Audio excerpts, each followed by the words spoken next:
Hello everybody, my name is Mike Geig. I hope you are all doing very well today and have come ready to watch some explosions and whatnot. So today we are obviously doing this on a different day. It's Tuesday instead of the normal Monday because I wasn't here yesterday. So I appreciate those of you who could make it today, and sorry to all of those who could not make it today or are used to watching it on Mondays, who are now watching this in the recorded session. Sorry about that.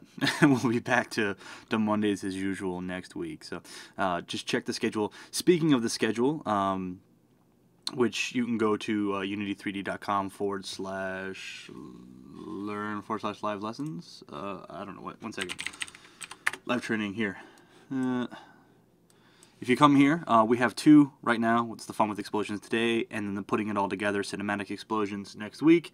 I am adding a bunch more soon, so check back. There will be more posted here, and we'll go from there. So check back, and you will see the stuff that we have coming up. But we've got a lot of really cool stuff coming up. So yeah. Okay, real quick before I start, as always, questions, comments, concerns, what have you, feel free to follow us on Twitter at Unity3D, at Mike Geig, which is me, at Will Goldstone, and at the Ant Ranch, and we're more than happy to answer questions or just talk, or you need a shoulder to cry on, whatever. We're here for you. So yeah, just go ahead and message us if you have any comments, suggestions. A lot of you have been sending me suggestions for live sessions. I certainly appreciate that. Even if I don't respond, I'm recording all of this stuff, and I have a big old spreadsheet, and so it's not like we're not listening to you. It's just yeah, we've got a bunch of stuff lined up that I just have to stop being lazy, and I have to post it, and then we'll have that ready for you. So check out the live stuff. Feel free to continue sending me some suggestions and whatnot. Now, okay, with that all said, let's talk about what I have set up here, and then we'll go ahead and start. So I have basically I have our robot lab scene, all right, which I've put a camera over here. I have a directional light, a simple orb, and then I have some planes and a cube to act as walls, basically, because there are no colliders in here. This is just, I just grabbed the model assets, so none of this has collision and whatnot. I'm just going real basic. The only reason I did this is so that I have something visual to look at. I could have very simply used a piece of terrain or plane or something like that and move stuff around on it that way. So I absolutely did not need this particular scene. I just did that so we'd have something graphical in nature. So so there you go. So yeah, you definitely don't need these assets. If you're following along, you know, it's a simple plane or a box made of several planes to have wall collision and stuff like that. Entirely up to you. But yeah, nothing on these has a rigid body or anything. They just have colliders, except for my orb, which has a rigid body. Okay, so I do want to spend a moment real quick and explain to everybody that you're going to be incredibly disappointed by this session. Okay, so basically, what you generally think an explosion is not actually what an explosion is, right? So I had a lot of people ask me, hey, where are the particle effects, the sounds, and all that stuff, right? We're not going to have any of that, because that's not really what an explosion is, right? And don't be afraid, or don't worry, I actually provide a useful infographic to explain the difference. So I know you all were hoping we would have another image, but basically, real explosions don't have fire, don't have particle effects, don't have these big roaring, booming sounds, right? They're just an explanation of force. And that's what it's all about, right? So the movies have taught you that there's fireballs and there's all this crazy stuff that happens during an explosion. But really, in a real life explosion, stuff is just sort of moved around. Sometimes there's a pop, sometimes there's not, right? Because that's not, an explosion is unseen forces, right? Kinematic forces that push objects around, right? So today we are going to talk about kinematic forces. We are going to talk about real explosive forces. Now, I don't want to leave you all completely disappointed and devastated. So next week in the PIT, which is putting it together session, we're going to cover cinematic explosions, in which case we're going to have fireballs and we're going to have sound and the explosive forces that we're going to talk about today. So, so yes, I'm sorry if you came here expecting fireballs and stuff. No fireballs, and I do apologize. So if you're devastated and sad, I'm sorry. Feel free to complain about it to me on Twitter, or cry or whatever. But what I'm going to show you is real physical interactions, and then next week we can get to fireballs and stuff like that. I would have loved to have done it in one session, but we try to keep these to just 1 hour, and so I couldn't have put it all together in the amount of time. So anyway, I figured this is probably the best drawing I've ever done, and I figured that would make up for the fact that we don't get fireball explosions today. So yeah, anyway. So next week, like I said, the PIT, putting it together, is something new I've kind of introduced, where we take a bunch of concepts and we put it together to build bigger things, right? Oh, yeah, I forgot that was on there. It says, "Get well soon, Christina." Christina is one of our social media experts who, when I was drawing this today, told me she wasn't feeling good, so I put that on there. Yeah, whoops. Anyway, well, oh well. There's a missing O in my drawing. I do not know. Anyway, yeah, whatever. Yeah, right. Okay, so, anyway, done with the drawing. There you go. It's going away. I'll post it on Twitter later, and, yeah, okay, that makes sense. The missing O and pop would make it poop. We're so funny. I'm so glad you're all so mature and able to maturely handle all of this video game stuff. Okay, so I'll post that picture to Twitter later if you guys want to see it again. But let's talk real quick about what makes all of this possible. And we're going to kind of build on this. So it's going to start a little slow, but trust me, by the end of it, we're going to do some really cool stuff. So basically what makes all of this stuff possible is this rigid body component, which I have here in my sphere, right over here. And the rigid body component is what enables forces to be applied to our objects. And we have these things that, generally speaking, everyone just throws rigid bodies on stuff and just sort of forgets about it, right? But there are some really important things in here. The first is the mass, and we're going to be dealing with forces, and mass is a really big deal, all right? Because I believe force is change in velocity divided by mass times, I don't know, it has to do, basically, mass is going to cut into the amount of velocity change over time with forces, right? I don't remember the exact equation, whatever. But basically, the higher the mass, the more force will be required to get something going, right? Force, mass times acceleration. Thank you.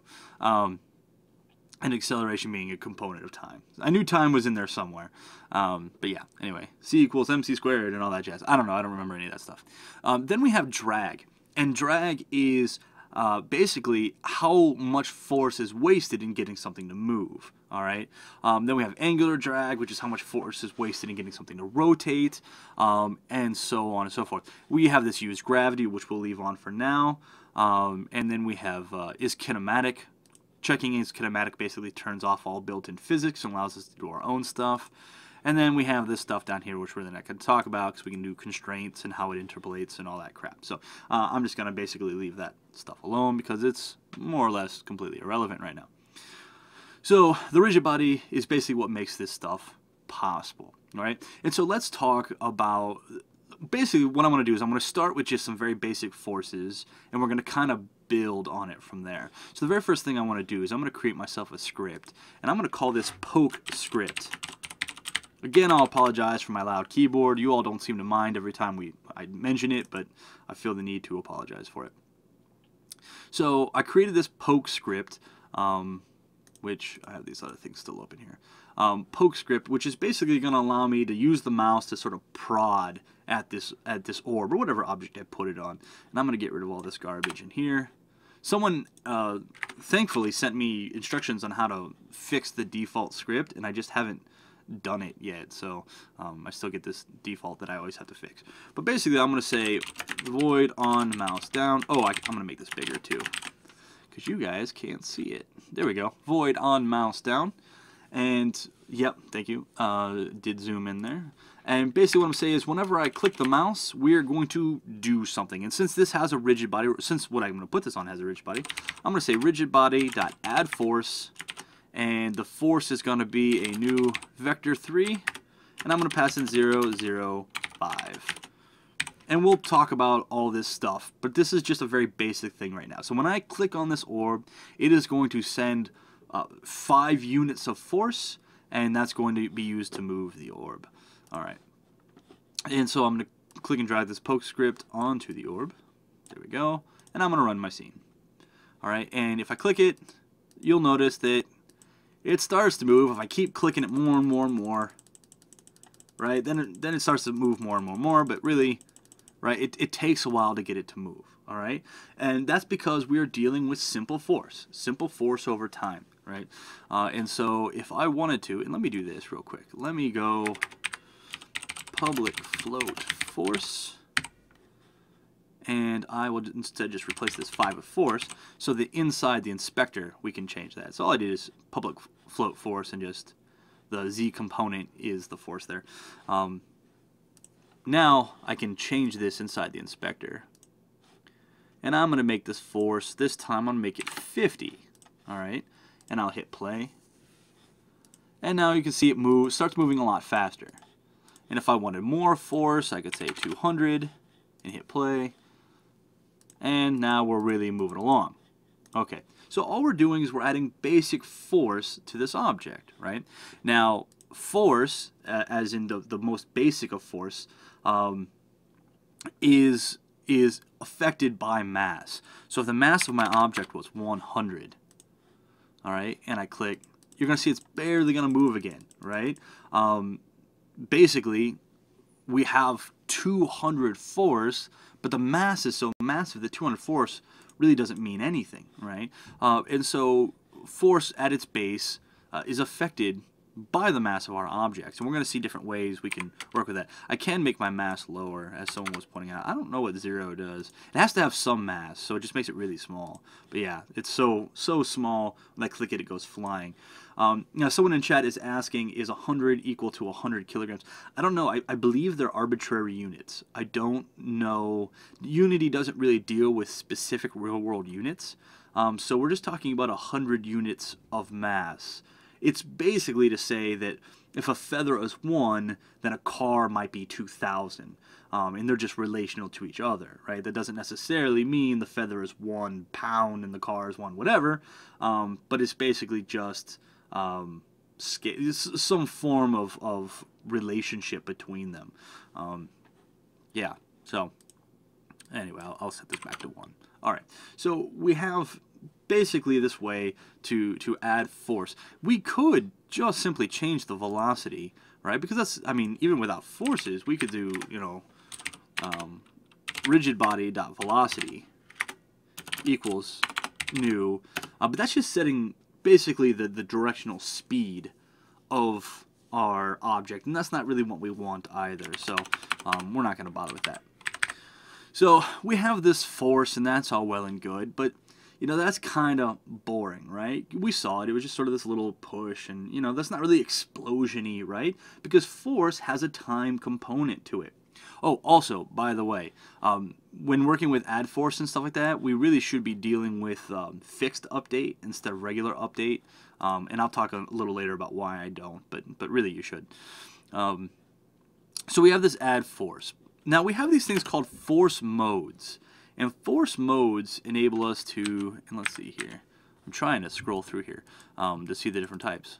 Come on, MonoDevelop. So apparently MonoDevelop does not allow me to scroll through. What? There we go. I can use up and down. So there's a couple ways we can use this. We can just pass in a vector 3, which is what we did already. We could pass in a vector 3 into force mode, which is what we're about to do. We can specify just the x, y, and z components, and then we can do the same with force mode. So just so you can see the different ways this can be used. So what I'm going to do is I'm going to type in force mode, and to show you there are 4 force modes we can use when dealing with force. The default is just force. Okay, that's what we saw. That's force over time. It's affected by mass. The one we're going to use more is impulse. Impulse basically is where all of our force happens all up front without the time component. So imagine, if you will, pushing a ball with 5 pounds from a stationary hand position. So you put your hand on a ball and then you push with 5 pounds of force and the ball will move a little bit.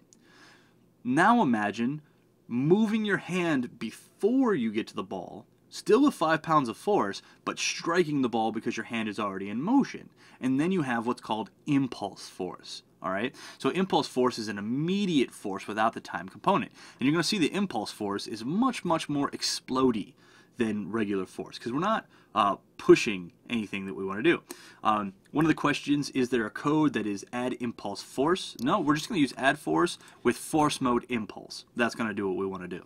And so this force is front loaded. It's all up front, no time component. Okay, so I'll go ahead and save this and come back to Unity. Now, we are definitely going to want this not to be 200. So this was 200 when we were doing with regular force. And you'll see, if I leave it as 200, boom! All right, we just kicked that sucker right out of here. So with impulse force, we really need to reduce the amount of force we use. Even 5 is going to be a pretty good number. Because there's no time component. It is all up front, right? So even 5 gets that thing moving pretty fast. If I were to do like 20... you would see a really good hit, boom, right? And what's really kind of neat about it, I don't know if you can see it on your screen, but I can see it on mine, is the orb actually slides a little bit before it starts to roll, because it was hit so hard that it hasn't had a chance to overcome its angular drag yet and start rolling, right? So you get a nice little slide to it, and then it rolls and stops over there where I have another collider. So impulse force, really cool. That's much, much more explodey than we're used to. Now, impulse force is still affected by an object's mass. All right, so if I set that back to 100 for its mass, our impulse force is really not going to be as great as it could have been. All right, so both force and impulse force are affected by mass. We have 2 more force modes that I don't really use all that often, but I want you to be aware of them. And so what we have is acceleration. And acceleration is basically like force. It happens over time, but it ignores mass. All right? So mass is completely taken out of it, and it's just a change in velocity over time without any mass. And then we also have velocity change, which is like impulse, only it ignores mass. Okay, so force and impulse use mass, acceleration and velocity change do not. So those are the 4 types. And we will basically leave this as impulse. There we go. And I'll go ahead and save this. I could do force as what Napster, NPSTR says. I could use force mode as a public variable, but I'm going to leave it as impulse from now on, so I don't really need to worry about it.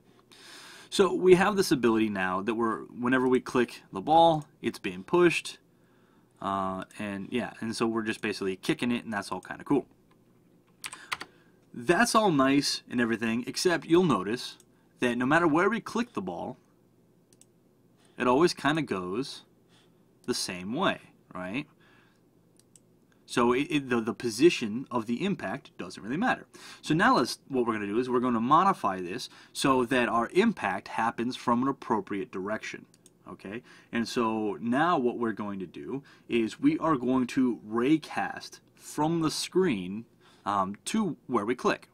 So I'm going to pull up my script again here, and now I'm going to say on mouse down, all right, I'm going to say ray, because I'm creating a ray, which is going to be equal to camera dot main dot screen to point to ray. Now I'm going to go a little bit closer, or I'm going to go a little bit faster with the coding. This is recorded. You can always go back and see this code again. Because I got to keep things kind of moving here. So just so you're aware. And basically, we're just going to make the screen point at input.mouse position. So that's going to allow us to keep or cast array, and I'm going to create a variable that's array cast hit, called hit, just like that. All right. And then so what I'm basically doing is from the array, I'm just going whenever I click to wherever the mouse is pointing, I'm casting a ray, and if that ray hits the orb, right, it's going to find out where it hit the orb, and we're going to add our force there. Okay, so what I'm going to do is, so now I have my hit, I'm actually just going to cast array. So I'm going to say if physics.arrayCast, there we go, and oops, and I'm going to pass in my array. Oh, I have caps lock on, that's no good. I'm going to pass in my array, I'm going to pass in out hit, and a distance of 100. That'll return true if it hits anything. Alright, so now what we're effectively doing is we are going to add forces, all right, at the point hit. And to do that, we're not going to use rigidbody.addForce. We are going to do, and let me space this out. We're going to say rigidbody.addForce at position. Okay, add force at position. So someone asked why 100. 100 is arbitrary. It's far enough out that I'll definitely hit the orb. Well, it's just an arbitrary random number. Doesn't really matter. If I did any closer, it might not be far enough to hit the orb, so I just use 100. I could do 1,000, I could do 5, I could do 10. It doesn't really matter, as long as it's long enough to actually hit. And so now I'm doing rigidbody, add force at position, and again I'm just doing my vector 3 here, and instead of just my force mode, alright, I'm also going to pass in hit.point, and that is the location of the impact, and then a comma. So now we're doing add force at position. Here's our force. This is the position where the force is added, and this is the force mode again. Alright. I could do, so someone said you could do math.infinity and it'll go forever, and I don't really want it to go forever. I mean, it doesn't really matter. This isn't like a super efficient program that I'm writing, but going forever is a bit inefficient. I don't want it to go any further than it absolutely needs to, and so I just choose 100, and I'd dial that in even more if I was using this as an actual production piece of software. But so rigidbody, add force at position, new vector 3, hit point. So that's where we're at. And then we're doing an impulse. And so I'll come back here and I'll hit play, and now you'll see if I click off to the side, right, we get a spin on the orb. You'll notice that instead of rolling straight back, the orb spins. Okay, now we're still pushing it straight back, and that's kind of boring, right? Because even though we're spinning it, it's still going straight back. So one more thing I'm going to do to this specific orb, right, is I want to, oh, I can try pushing under it. Someone said push under it, and that's kind of what we get, just this little, put a little English on it, little shutter there. Now what I wanted to do is I wanted to actually push relative to, so I want the force to be relative to where I push it, not just the location.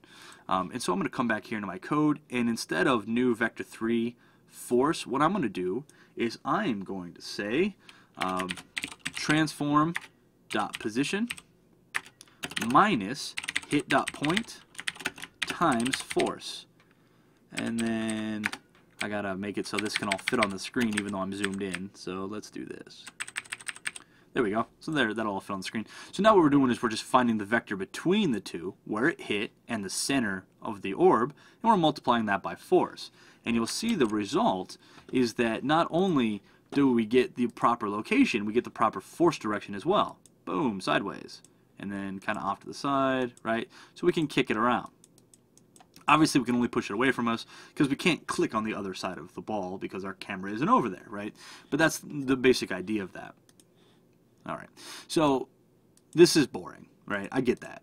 But we are going to build on this now, all right, to explore some of our other forces. So what we have now is we have the ability to apply an impact force to a specific location and in a specific direction to a single object, right? And that's nice, but let's look at actually adding some explosive force, all right, which is what we're going to work on next. Okay, so let's go ahead and create a new script here. So I'm going to actually take this poke script off because we just basically want what we learned from it, not necessarily to use it in any specific way. And I'm going to create a new C# script, and I'm going to call this one explosion script. So we have a new Rigidbody method that we're going to use, which is called add explosion force. And add explosion force is neat because it doesn't have to be on the orb specifically. It can be kind of anywhere, and the idea is that we are going to calculate the appropriate amount and the appropriate direction automatically. It's going to do that for us so we don't have to, which allows us to have some pretty neat kind of realistic stuff. All right. One question, shouldn't the direction vector be normalized? No, because it's really not all that important. The idea is the understanding of how it works. I don't really care about accuracy and all that stuff right now. You're going to see that with our next method, we don't need to do that. And that's kind of my point. I want to show you that that's how we kind of do it, but with this, we don't need to do that. We can actually do some other cool stuff. So I'm going to go ahead and open my explosion script here. And I have explosion script. Fantastic. And I'm going to get rid of start here. I'm going to do my space and jazz. Just like that. And so what I basically want to do, in my explosion script, I also want a public float force again. And this time what I'm going to do is I'm going to do the same ray casting jazz. Okay, but this time I don't necessarily need to hit the orb. I can hit kind of anywhere. And so since I'm doing a lot of the same ray casting, I'm actually going to come over here and I'm just going to copy it. Yoink. Because I feel like cheating. And since this is in the update function now, we can't just run this every scene. We have to only run it when we click the mouse button. Or else every time I move the mouse, things would be flying everywhere and it'd be really hard to see what's going on. So I'm going to say if input dot get mouse button down. I'll pass in 0. All right, so if we click the left mouse button, okay, then I'm going to raycast to where the mouse is, okay, which is just the code from the previous section. All right, and this time I'm going to say rigidbody dot add explosion force. Okay, and I'm going to pass in just the amount. I don't need to pass in a vector 3. You'll notice that I pass in a float, just the amount of force, not at all that I need a vector 3. The system is going to calculate for me the direction of the explosion, right? So all I need to be like, hey, this explosion is worth 100 force, or 5 force, or 10 force, or whatever, and it's going to do all that intermittent stuff for me. So I have to specify the force, and I have to specify where the explosion is. Now this time, the explosion is not necessarily on the surface of the orb. I can click the ground, right? Because this raycast is just going to hit any collider, and the ground is a collider.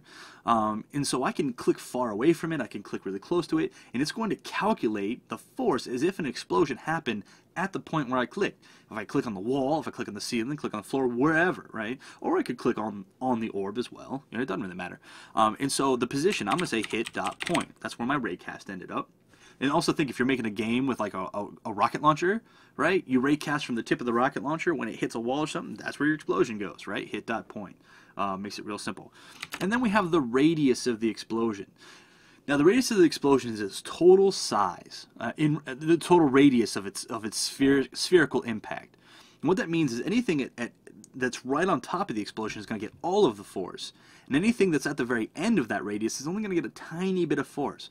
So the force is actually kind of tapered down across ground zero, if you will, all the way to the edge of the radius. So in this case, I'm going to say 5 for my radius, but we could do 10, 20, whatever, right? But I'm just picking 5 arbitrarily, and I'll show you how that affects it, right? So this script is done. Basically, when I click the mouse button, we're casting a ray. If the ray hits a collider, i.e. the ground, the ball, whatever, we're going to generate an explosive force for our rigidbody, in this case, the orb, okay? With this force, at that point of impact, and with that radius, and it's going to do all the calculations for us. All right, so let me just go ahead and boop, come back here. I'm going to drag the explosion script onto my orb. Someone had a question, how do you keep the mouse in the center of the game? Call screen.lockCursor, and that'll do it. That'll lock your mouse in the center of the screen and then make it disappear, and you can do your own crosshairs. Okay, so we'll go ahead and run this. And now, watch, I'll click over here, and we're not going to see anything. Nothing, nothing, nothing. But actually, we're still not going to see anything, whoops, because, where's my... We have a force of 0 on here. I forgot I made it a public variable. So let's give this a force of 5. Force of 5, radius of 5. There we go. So I'll run this again. And I'll go ahead and you'll see I'm clicking closer and closer. Nothing yet. Oh, we see a little bit of movement. See a little bit of movement? Get closer. You can see it's a tiny bit of force until I get closer. Then I get real close. Oh, it's spinning it. There we go. Oh, that's right. Because I'm doing... a really small number there. Oh, and that's another thing too. Another thing I want to point out to you is this is still not, even though it's at explosive force, it's still force mode force. Okay, so let's fix that real quick because that's boring. Let's come back here. We'll say 5 and let's say 0. I'll explain what this 0 is in a second. Ignore this 0 for a second. And I'm going to say force mode dot impulse. There we go. I wondered why that was such a weak explosion. And so I'll get closer. You'll see a little bit. Now if I'm right on top of it, you get a much more of an explosion. If I'm under it, I can be under it. I can juggle it. Bring it back. Move it around. So alright, so what we get is this explosive force. Alright? And we don't have to click on the ball. I mean I can, but we can click beside it, whatever, and it's automatically calculating the direction the force should go. Okay, and that is allowing us to work through this. If you're getting, so someone said I have an error, use of unassigned local variable hit, make sure you have the out keyword right here. If you don't have the out keyword here, it's not going to initialize hit, and then when you do this, it's going to fail. So out keyword is required. Yeah. By what rule is the force decreased? I do not know. I think it's linear. Test Sensei asked. I think it's linear, not 100% certain. You don't get to determine that, so I'm sure they have some physics, whatever, that determines that. It would make sense to me for it to be linear, assuming that there's no airflow to negate explosive impact, so that's my assumption, but that is just an assumption. Any physicists out there who want to tell me different, please feel free, because I do not know how it rolls off. Okay. So we have this, one of the questions, where can this video be watched afterwards? Check the live archives. I'll post it at the end. Okay, so we have this rigid body at explosive force. Force, hit, point, and 0. So we have our force, which is whatever we determine in the editor. The hit point is wherever I click the mouse. 5 is the radius. And I can increase that if I want to, like, say 50, and then it'll affect more objects. But again, the further away, the more drop off it has and stuff like that. And the bigger the radius, the slower the drop off, right? Because it's got to go from 100% to 0% across the entire array, so it's more of a gradient. And then I chose my force mode impulse here, which I don't know why it doesn't default to impulse, because impulse is an explosive force, basically. But it defaults to force mode.force, which is the boring slow, right? So I changed that to force mode impulse. Now, we have this thing right here, okay? Basically, what this is our jump factor. I don't remember the actual name for it. Let me see. What do they call it? They call it the upwards modifier. And so basically what this says is, let's pretend the explosion happened under the object. And the reason that's even a thing is just for funsies, all right? This isn't a real physics thing. It's to make things look cooler. And I'll show you the difference, all right? So we have 0 here, which means that the explosion is going to take place on the exact same level of where it actually takes place. So if I click the ground, the explosion is going to be on the ground. And horizontally will be parallel with the ground, right? So let me just click here, and I'll just click here, and we see it just moves it along the ground, right? That's all well and basic. Now, if we were to add a value to this, say 1, it's going to pretend that even though the explosion is in the spot where it is, it's going to pretend that it's also 1 unit directly underneath the object, right? The result is it's going to push the object up in the air. And the reason that's cool is because it looks cool. Everyone wants, when their explosions happen, for everything to be thrown up in the air, because that's fun, right? So by putting 1 here, you'll see, I'll go back to running this, you're going to notice a bit of a pop. Because even though the explosion is happening when I'm clicking, it's also treating it as if it was directly 1 unit below the sphere. It makes it pop up in the air. Like I said, that is entirely for funsies, right? That's all that is because it's not realistic. I mean, the explosion happened on the ground, right beside it, should push it directly sideways, but we can give it that bit of a pop just to make it look cool, right? So yeah, that's what that does, right? So obviously if I were to set this to something like 10, right, it would be simulated as if it was 10 units underneath, right? And it really will just kind of come straight up then, right? It'll have very little horizontal movement and mostly vertical movement.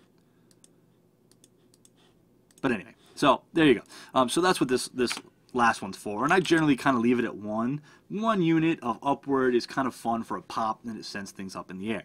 Okay, so at this point we are adding an explosive force to a sphere. Okay, and that's cool. And if I want to make 2 spheres, let's say I want another sphere to explode, well, I can simply duplicate the sphere I have, right?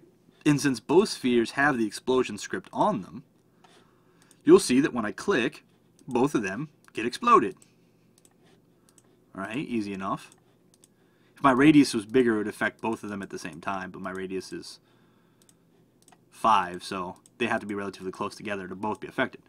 But you can see that by having an object with that script on it, when I click, all this happens, right? So that's okay, right? That's just okay. The fact that each of these objects would have to have that script, and each of the objects are doing their own raycast and all this stuff, that kind of sucks, and that's really not good for performance, right? So that's really not what we want, right? What we want is we want a single explosion that's going to push all sorts of things all over the place. And so what we're going to do is we're going to write a new script that's going to enable us to do that. All right, and we're basically going to write a mass explosion script. We can put it on anything. We can put it on the camera, whatever. And having forces and negative. Yeah, what does that do? Does it suck it in? Negative. Let's say negative 15. I think it sucks it in, doesn't it? Oh no, it doesn't suck it in. It kind of depends on its position, doesn't it? Yes, it does very weird thing. It does suck it in. See? Boop, doop, doop. That's an implosion force, I guess. Yeah. One of the other questions kind of mentioned was about simulating. So Tesensei is talking about simulating other physical materials. We can do that both by modifying mass, drag, and angular drag. Like for instance, if I wanted to simulate heavy water, right? Heavy water, I don't know there's such thing as heavy water. If I wanted to simulate water, I could increase the drag, right? Which slows it down a lot more quickly. So you'll see here if I explode and then it just kind of, and then just sort of drags, right? And it's kind of dampened and stuff, and it doesn't really like to move around all that much, right? I would also increase my angular drag. So we can certainly simulate different materials, and then I can apply to it physics materials, right? And put that on there as well, and the physics materials will enable us to dictate things like how bouncy is it, what kind of friction are we dealing with, that sort of thing. And I can have different physics materials on the orbs, on the ground, and all these things, and that enables us to really simulate a lot of different characteristics. I believe in the standard assets, you go to assets, import packages, physics materials, we get things like ice, wood, metal, rubber, right, that are preset that we can put on things. At any rate, so I'm digressing now. I believe that was 0 and that was 0.05. set these things back. Okay, so what we want to do is kind of ditch this explosion script. I mean, it's good and all, but we don't want to have to reproduce these steps every time. So now we're going to talk about something. Now we're going to talk about something that's going to kind of explode a bunch of things, right? And it's gonna and it'll look kind of silly for starters, but then I'll show you some other cool stuff. So let's go ahead and create a new script. And this one is going to be called Mass Explosion Script, which is just fun to say, you know? Mass Explosion Script. Yeah, I like Mass Explosion Script. It has a ring to it, you know? Mass Explosion Script. Anyway, so I'm going to go ahead and get this formatted the way I want it. Mass Explosion Script. Okay. So we have our mass explosion script, and now what we're going to do is this isn't going to be on any of the orbs. I mean, it could be, but it doesn't have to be. I'm just going to put it on the camera, right? So basically what we're going to do is we're going to cast, right? Again, if we press the mouse button, but we're going to do something slightly different. So I'm going to come to my explosion script, and I'm actually just going to copy this. Yoink. Because this is all the same, right? If input.get mouse button down 0, right? Oh, by the way, the reason I don't use fixed update is because then this stops working right, and it gets really weird. So really, you should, anytime you're doing Rigidbody add forces, you should be using fixed update, but since I'm using mouse input, it doesn't work right. So that's why I'm not doing that. But you would want to. If you're building a game and you want actual, like, quality, right? You would want to do all that stuff, but I'm not going for quality here. I'm going for explosions, so I don't really care. So we have, when we click the mouse button, we're going to raycast. All of this is still the same. I'm going to get rid of this right here. So basically now, when we raycast, I'm actually going to size this down a little bit. There we go, just one. When we raycast, what we want to do is we want to generate a sphere wherever I click that's going to find all of the objects so I can detonate them all at once, all right? And kind of a neat thing we could do here is since this is going to return back to us all of the objects, we could do all sorts of stuff, because we could like have particle effects spawn on them. We could turn their models into ragdoll models that can break apart, and we can do all sorts of neat stuff, right? Because we're not adding the force until after we get the items, right? So there's a lot of neat things we can do in there. So from the point where I click, right, where my raycast hits the ground or an orb or when it hits anything, I'm going to create what's called an overlap sphere.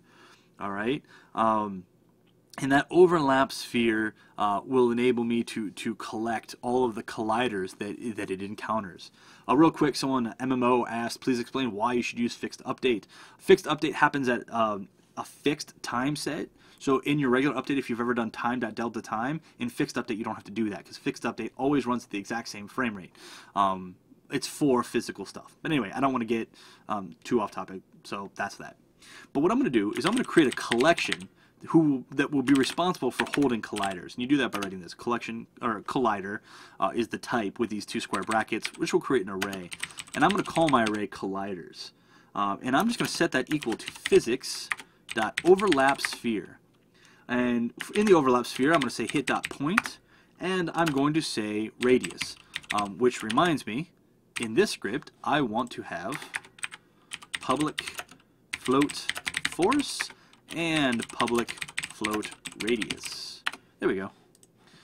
And I want to get rid of that. Don't know why that's there. So basically what we're going to say is from the point where we click, we're going to create a sphere of this radius, and we're going to give back all of the colliders that are intersected. Yeah. Okay. So that's what that's going to do. And then all we need to do, so now that we have all these colliders, we can go through this collection and we can do anything we want. We can spawn particles, we can play sounds, we can kill those objects, we can, I don't know, throw a cake party. It doesn't really matter. We can do whatever we want because we have all of this stuff available to us. We have their colliders, so we basically have them, those objects. We can do whatever we want with those objects. So what I'm going to do is I'm going to loop through it with a for each loop. And I'm going to say for each collider call, we'll just say C, in colliders. So this is going to loop through, and every time it loops, if you're not familiar with the for each loop, I believe we have a video on that on the Learn site. Go check it out, unity3d.com/learn, where we talk about for each loops, but we're basically looping through each individual collider in this collection of colliders. And we're going to blow up each of these colliders all together, right? Now, since we want physical interactions, the collider has to have a rigid body, right? Especially because we don't want to blow up our floor. That doesn't make sense. If we blow away the floor, then everything's going to fall into infinity, and that's no good. Our floor doesn't have a rigid body, right? But our floor does have a collider. So we want to make sure there's a rigid body on something before we attempt to blow it up. Not only can we not blow something up when it doesn't have a rigid body, but it's going to give us an error if we don't do this check. So I'm going to say if c.rigidbody equals null. If it does not have a rigid body, I'm going to type continue. And what continue is going to say is, don't exit this loop, but don't do any of the rest of the code in this loop. Just go back up to the next collider and keep going from there. So basically, if this collider doesn't have a rigid body, skip it and go on to the next. That's what that line of code says. All right. Then I'm going to say c.rigidbody dot add explosion force, and my explosion force, I'm going to pass in my force variable. I'm going to say hit.point. I'm going to say radius. And I am going to say for my upwards, I'm going to say 1, and then my force mode is going to be force mode dot impulse. Just barely couldn't make it. Oh, that'll be fine. It's a little bit off screen, but you guys get it. So basically now, what this is going to do is whenever I click, it's going to collect all of the colliders around, right? And it's going to explode them. It's going to pop them up in the air by a factor of 1, and it's going to throw them about based on the force. And the neat thing about this is it doesn't go on any specific object. This works for everything. All right. So question, could you check for anything else than a null for existing rigid body? So if it has a rigid body, then this statement will be true, right? If rigid body is true, then it's got a rigid body. Or we can check to make sure it's not null. Either one works. You can check most components that way. So now, these I've already taken the explosion script off. I'm going to grab my mass explosion script and put it right on the camera. Or I could put it on the floor or wall or one of the spheres. It doesn't matter. It just has to be in the scene. It doesn't really matter where. And I'm going to hit play. And now when I click, nothing's going to happen because I forgot to add forces. You guys, you had one job. You had one job, which was to remind me to do this, and you dropped it. And so let's make our radius something like 20. All right. So when I click this, boom, we get an explosion. And the nice thing is the explosion that we get is not on one particular sphere. And we're not doing this a bunch of times. We're just doing this one time, and we're blowing everything up. All right, which is nice. Now that looks all right, so let's take this to the next level. So now we have our explosion script. Now it's time to start blowing stuff up, right? We got the two spheres, and that's all well and good. But let's come over here. I got my prefabs. So in this particular asset set, I guess, that I downloaded from the asset store, has all these models and stuff in it. So we have this power box, which I have actually already added a rigid body to. So I'm going to bring this into the scene, and let's have some fun with this. One moment. Building awesome. Should just write a script to do this. It would be much faster. Really shouldn't have started a 4 at the bottom. That was a mistake.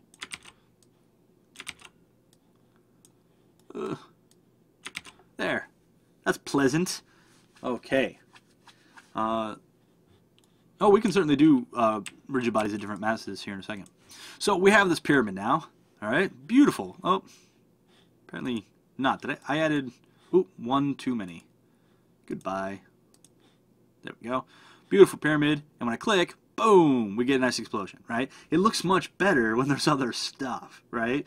Your Hollywood explosions have all this fire and stuff like that, so they look cool by nature. But real explosions aren't really explosions until there's a bunch of stuff. Boom, right? And so we can really kind of pump up the force, right? Let's do this. Let's make our radius 2, but our force 15, right? So it's going to be a very small radius. And what I'm going to do is I'm just going to shoot this orb into those. Oh, maybe not. Bounce it up instead. Oh, that was kind of weak. Yeah, that sucked. Let's do this. let's come back here and let's change that to maybe 0.5f, so we're not super below it, and let's change our force to be 30. Yeah. Radius of 1. Okay. Oh, come on. Let me do this. Let me click on it specifically. I keep clicking on the ground. Come on now. Well, with that much force, all it wants to do is fly up in the air. Oh, no, well. It'd be much easier to put something specifically on. There we go. Specifically on the ball. There we go. That was fun. But anyway, yeah. So we can do all sorts of stuff here, right? Which is fun. This is actually why I built the colliders on the walls and in the back wall as well, so we can blow stuff up and throw it all around and everything like that. Boom. So we can create these effects like this. So now, like I was saying, that next week when we add the sounds and the particle effects and the fire and all that, this is going to be a real real cinematic explosion, but you'll understand the forces better. And this isn't just all we can do with this, right? We can actually do a lot of stuff with this overlap sphere and stuff like that. So one of the questions, there are 3 planes on the scene with a collider. Why are they not affected by the explosion? Well, I did just mention that, but I'll go over it again. They have colliders, but they have no rigid bodies, which means they are not affected by physical interactions. I further enforce that by saying this: if the collider that I find has no rigid body, ignore it. So we don't attempt to put any what do I want to say? So we don't attempt to put any force on something that doesn't have a rigid body anyway, right? So that's what that's doing. So the walls don't have rigid bodies, and thus they cannot be thrown with force, and we ensure that by putting this here. Without this line here, right, if I comment that line out, you'll see that we're still not going to blow up the floor, but we're going to get errors, right? So I click and it says missing component exception. There is no rigid body attached to the plane, which is true. There isn't one, for good reason. I would definitely not want one. So there we go. So that's why those aren't blown up. So let's look at some other stuff we can do with this. Could I make an object fall faster? I can only do that by increasing gravity.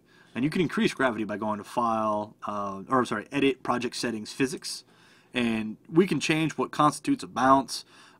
Sleeping, we can change, where's gravity at? We can change gravity right here. So, okay, so the gravity in our Unity scene is negative 9.81. Which means that 1 unit is 1 meter, because 9.81 meters per second squared is Earth's gravitation. So that, by extrapolation, means that 1 unit in Unity is 1 meter. So there you go. Didn't know that. Now we know. So, yeah, but we can change our gravity right there. Yeah. Let's see here. How can we use explosion force to use the mesh of an object, destroy it so the box really explodes? So, right here, when I kind of mentioned this too, when I get all of these objects colliders, inside the for each loop, I could say, hey, if c.gameObject.name equals box, right? Just kind of as an example, right? Then we can instantiate a broken box mesh that exists of a bunch of individual components, and then explode each one of those, so the box flies apart, right?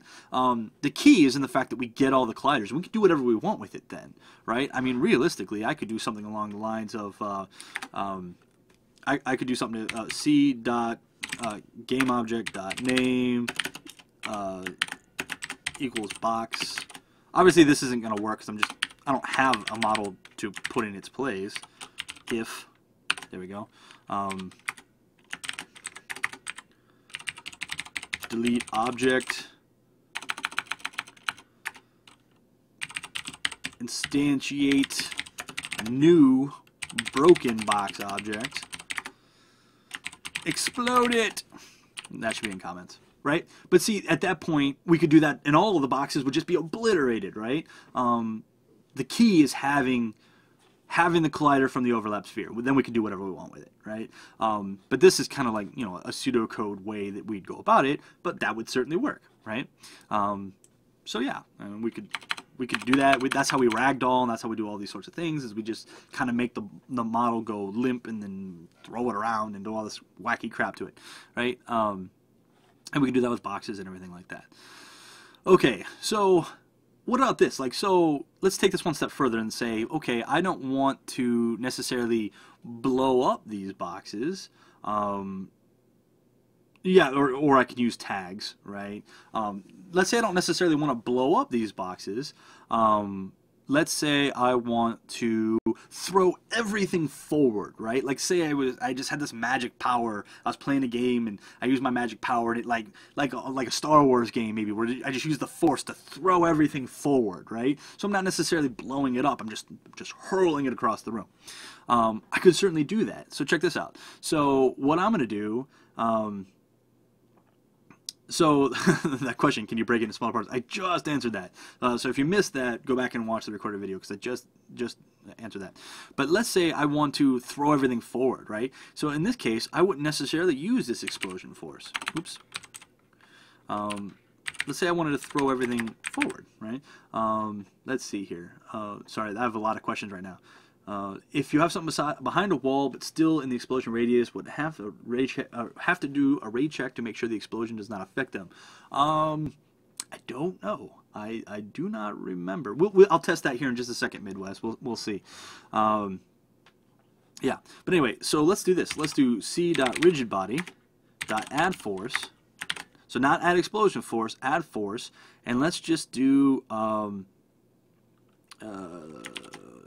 new vector 3, and let's pass in 0, 0, 1 times force, and nope, not force mode, force. I don't know why sometimes it does that. And then my force mode is impulse, right? So let's say I just want to throw everything forward, right? I can certainly do that with this, right? So let's come back to Unity now, and let's see, where is my main camera? What is my force currently at? My force is at 30. That should be sufficient. So now, if I click, boom, I throw everything forward, right? Which, I don't know, that was kind of weak. Let's get more violent than that. Let's do radius 50, and our force is 50. All right, so let's see, right? So we can blow stuff up here now. That's kind of fun. Let's make our radius smaller. Let's make our radius 2.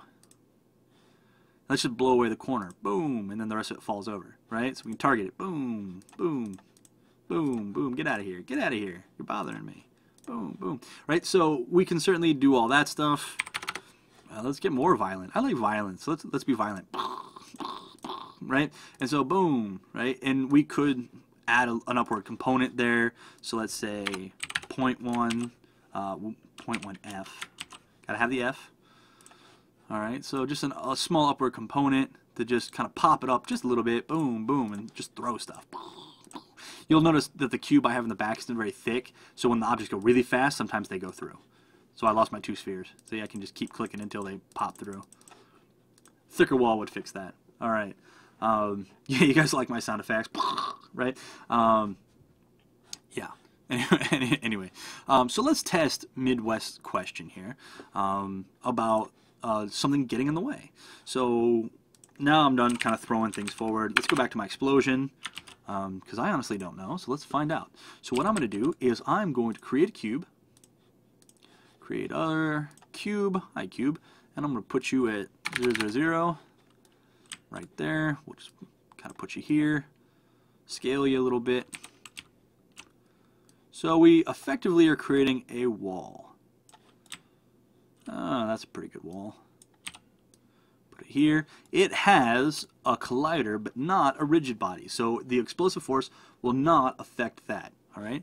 So let's come back here.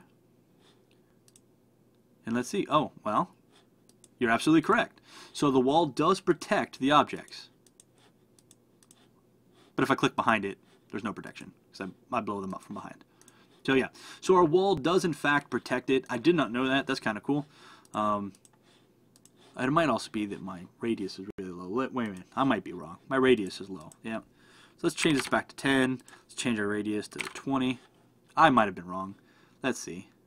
I was wrong. The wall doesn't protect you at all. I'm glad I realized that my radius was so low, or else I'd have given you all incredibly incorrect information. Yeah. But yeah, so the walls do not protect it. So you would have to raycast from the point of explosion to see what it would affect and what it doesn't. Yeah, so sorry about that. There you go. But now you know, and knowing's half the battle. Okay, so yeah, we can sort of blow stuff up all over the place. Boom, boom, boom, boom. And so we'll look at how to add new effects to that later. Now, before I kind of wrap up, oh, one second. Let me read through the questions here, because I just got a bunch of them. What am I checking the impact for the box? Yeah, so we could, as mentioned, we could make the effect go. If the force was so high, then we could destroy the boxes. I should create an asset containing my drawings and sound effects and put on the asset store. Yeah, that would be nice, wouldn't it? You get to hear me just make all sorts of weird little noises. Okay, so actually, Krillin asks, what if you made one of the spheres into a grenade that detonates after 3 seconds? How would you do that instead of using a mouse click? I'm glad you asked, because the very next thing I'm going to show you is how to do that. Let's see here. Okay, asked how would you visualize with the explosion of particles. That's all next week, so yep, we'll do all that next week. But for Krillin's question, I almost think you were placed here, like you're a spy or something like that, because you're right on target. Let's I have a scene already made, which I have called Explosion Space. So let's click this. I don't think we need to save any of that, so no, I will not save. So I have my explosions in space, which is basically nothing, right? One question, would these explosions perform well on mobile devices? It depends. It depends on how many objects and what mobile device and all that. Basically, mobile devices are like really, really, really stupid computers, right? So mobile device can pretty much do anything a computer can do, but it works a lot harder to do it.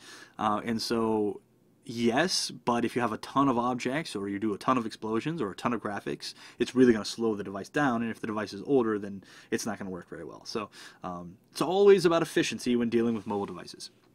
So let's look at what I have in this scene. I've got my camera. Yay, camera. It's a little bit further back, and there's nothing on it, just nothing special about it, just a camera. I have a directional light, right? Not really doing anything. And then I have a game object, and this game object has two things on it. And I'll show you these, but I'm not really going to focus on them. Or this one anyway. First, the cylinder builder. The cylinder builder is a little script I wrote that enables us to quickly and easily build a cylinder. All right. So what I'm going to do for this is, in my prefabs for my box here, I'm just going to uncheck use gravity, because now this is space. This is my explosions in space. So I'm turning gravity off. And I'm going to come back here to my empty game object. I'm going to uncheck detonation script, or detonate script for a second, because I just want to run this. And we're just going to see what that does. What this does is this script just builds a cylinder out of blocks, right? And we can see that just sort of floating here. All right, nothing interesting there, all right? And let me pull up this script just so you can see it. I'm not going to leave it up very long. If you want to watch the recorded version of this, here's the script. You can pause it. You can look through it. All right. There's the last little bit, just quaternion dot identity, and this basically builds the cylinder. So I'm not going to spend a lot of time on that because it's largely irrelevant to what we're doing. It just makes the script, or it just makes the cylinder. Okay. So let's open up the detonate script, because the detonate script is where all the fun happens. All right, so what we're going to do is the detonate script, when it starts, is going to say, and it's even funny that you said the grenade detonates after 3 seconds, because my detonate script detonates after 3 seconds. So I'm pretty sure you're like some spy or an alien or something like that, and that kind of unnerves me a little bit. So under the start function here, we're calling invoke, and we're invoking our detonate function after 3 seconds, right? This is just an easy way to say, in 3 seconds, blow this sucker up. We're going to blow this mother up. So in my detonate method here, I have, again, the physics overlap sphere. Nothing new here. This is just physics overlap sphere, only this time we're doing it at the origin, 0, 0, 0. And I just shorthand that by saying vector 3 dot 0. And my radius is 10, okay? So we're generating an explosion right at the middle of this cylinder, because the 0, 0 is the dead center of the cylinder, with a radius of 10. And then we're saying for each collider, all right, none of this is new. You saw this before. And we're just adding an explosive force. And again, this is really nothing new. The force is 10. We're doing it at the origin with a radius of 10, 0 up factor with an impulse, right? And that's it. So that's our detonate script. So really not anything new there. But here, I'm going to turn it back on, and we're going to see the effect. So this is what an explosion looks like in a zero gravity environment. We got to wait 3 seconds. Wait for it. Boom, right? So we get this cool little, like, you know, boxes flying in every simple direction, right? Completely devoid of gravity. They'll go on forever, right? And so we can create these neat explosions, right? These neat anti-gravity space things and stuff like that. And I can position it to one side or the other. Like, if I were to say, I don't know, let's, actually, you know what, let me run my scene again and pause it. And where's my camera? There's my camera. So let's say we want to put it to the side. So that appears to be at negative 5.7, negative 1. So let's do this. Let's put it off to the side, right? We can come to the detonate script, and in the detonate script, I'm going to say vector 3 location. I'm just shorthanding this real quick here. I'm going to say location equals new vector 3 at negative 6, 0, 0, so that I can put location here. So I don't have to type out new vector 3 in all the spots. So we're going to blow it up to the side. And boom, right? And so we get these neat shapely explosions and stuff like that. Some aren't affected at all. Others are, right? But we can do some really cool stuff to this. Are we doing the classic C# versus JavaScript in the chat right now? I'll put this argument to rest. Learn C#. Done. C# really is better. There's a reason we use C# and not JavaScript. JavaScript's a great language, but I'm not getting into that in this video. What are you guys doing to me? All right. Yeah, I'm not talking about this right now. But yeah, so we can create neat shaped explosions and stuff like that with different particles. I could build like 1,000 little tiny spheres as opposed to just a few boxes and really get like shapes to my explosions and stuff like that. We can do all sorts of crazy cool stuff, right? So yeah, so explosions are really neat. Now, and like I said before, because I'm kind of wrapping up here, explosions do not necessarily have fire and sound and all these things, right? Especially in space, there would be absolutely no sound because sound waves have to travel through matter, and there's no matter in a vacuum. But yeah, so we're not going to see these like crazy cinematic whatever. Oh god, someone just said PlayStation 4 versus Xbox One. I tell you what, Xbox One again. I'm right. Trust me on this one. Anyway, really. Oh god. Yeah.